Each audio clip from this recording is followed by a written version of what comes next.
अध्यक्ष जी जो आज इस प्रेस वार्ता में आपके बीच उपस्थित हैं, आदरणीय संतोष पटेल जी, और आज इस प्रेस वार्ता में पधारे हुए हमारे पत्रकार बंधु, इलेक्ट्रॉनिक और प्रिंट मीडिया के हमारे साथीगण, आप सभी का इस प्रेस वार्ता में हार्दिक अभिनंदन और स्वागत करती हूँ। आज की ये प्रेस वार्ता विशेष रूप से जो यूनियन बजट 2025 पेश की गई है उसके ऊपर ये प्रेस वार्ता बुलाई गई है,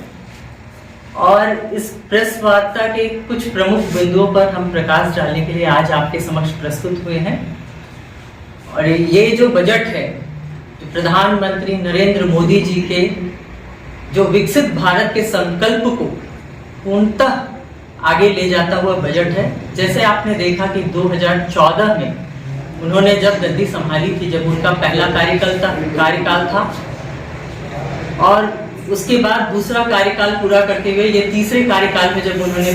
प्रवेश किया है, और विकास की ये जो यात्रा है ये निरंतर आगे बढ़ पड़ी है।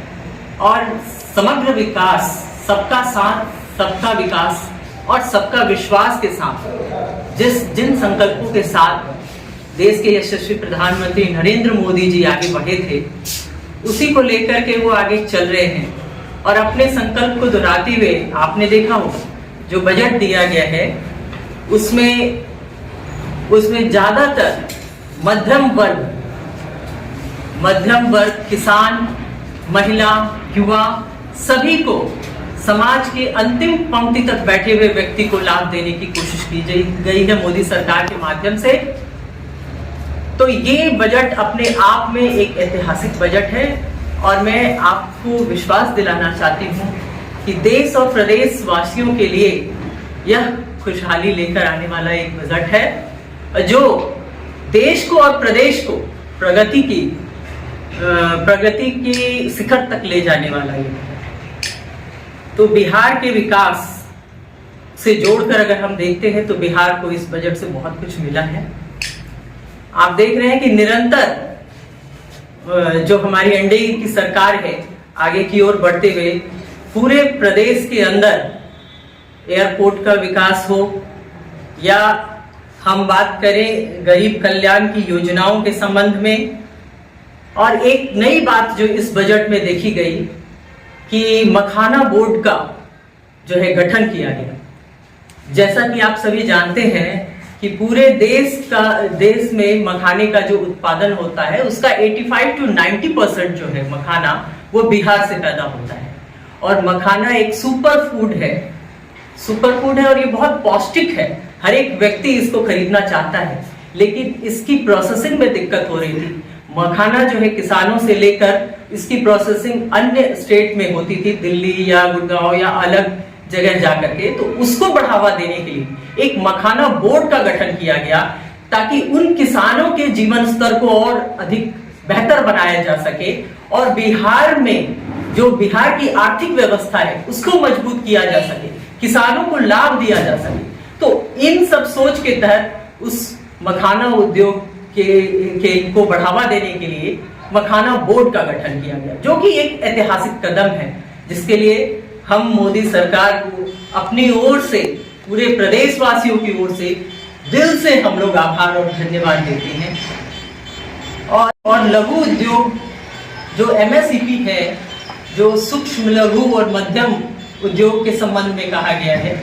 जो कि पहले हम लोग 5 करोड़ तक का लोन देते थे, उसको बढ़ा करके 10 करोड़ कर दिया गया। तो अभी जो हमारे युवा बेरोजगार साथी है, कोई भी नया स्टार्टअप, नया काम शुरू करना चाहते हैं, तो वो 10 करोड़ तक का प्रोजेक्ट जो है वो सबमिट कर सकते हैं। तो ये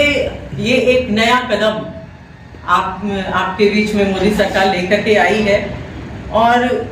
खाद्यान्न, फूड प्रोसेसिंग से जुड़े हुए बहुत सारे प्लांट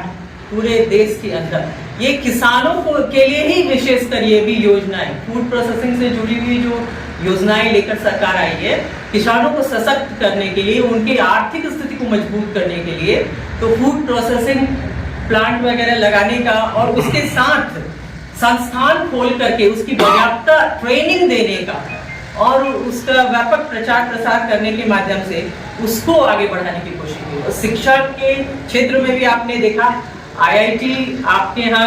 खोला जा चुका है, और आगे भी एम्स, जिस तरीके से पटना में एम्स और दरभंगा में एम्स और आगे भी और खोलने की बात हो रही है, और IIT की सीटें भी बढ़ी हैं, तो शिक्षा में भी विकास हमारे यहाँ देखने को मिल रहा है। पर्यटन को बढ़ावा दिया गया है, आप देख रहे हैं बहुत सारे बुद्ध सर्किट जो है उसके ऊपर काम किया जा रहा है, अभी काम हमारा चल रहा है। और ऐतिहासिक और ऐतिहासिक स्थलों का विकास के लिए भी काम किया गया है। जो तीर्थ स्थल है हमारे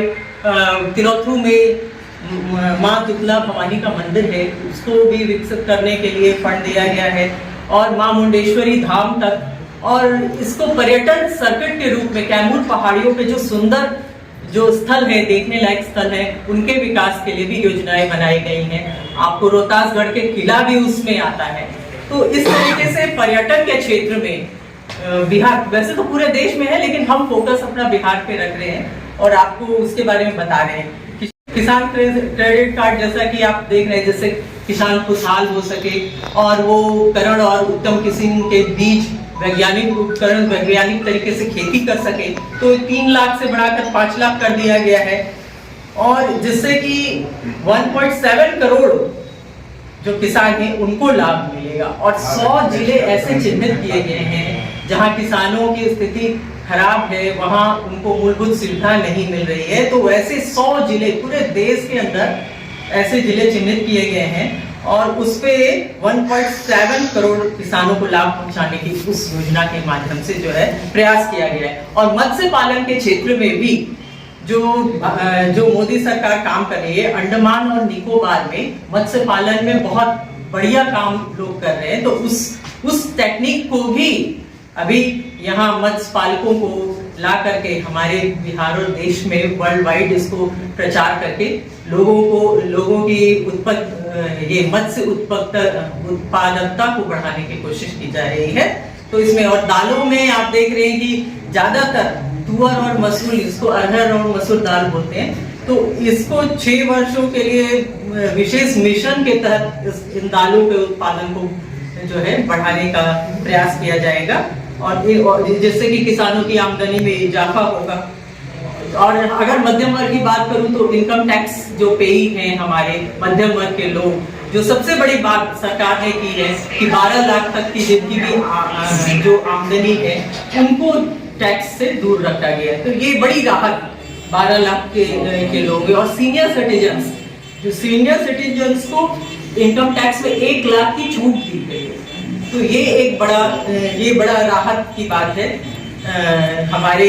जो बुजुर्ग लोग हैं, पेंशनधारी लोग हैं, सीनियर सिटीजन हमारे देश के, तो उनके लिए इसके लिए भी अवसर नए प्रदान हुए हैं, जिसमें कि 2.4 लाख से बढ़ाकर उसको 6 लाख तक